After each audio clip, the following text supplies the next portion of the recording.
গরু পাচার মামলায় বর্তমানে জেলবন্দি তৃণমূলের দাপুটে নেতা অনুব্রত মণ্ডল আসন্ন লোকসভা নির্বাচনে কেষ্টহীন বীরভূমে তৃণমূলকে কঠিন পরীক্ষার মুখে পড়তে হবে বলে মত ওয়াকিবহল মহলের।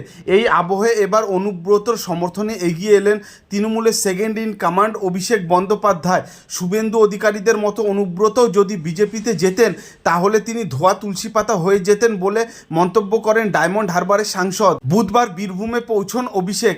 স্থানীয় একটি হোটেলে বীরভূমের দলীয় নেতৃত্বের 173 জন সদস্যের সঙ্গে বৈঠক করেন তিনি।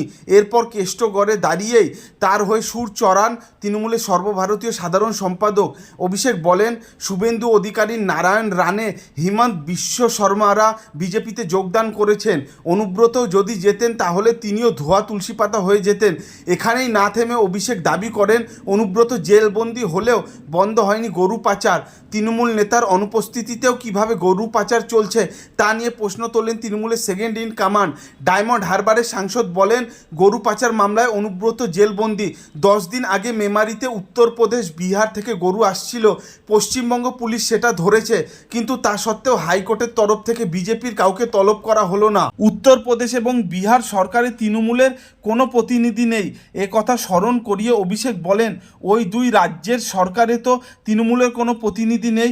উত্তরপ্রদেশে এককভাবে বিজেপি সরকার আছে আর বিহারে জোটে আছে।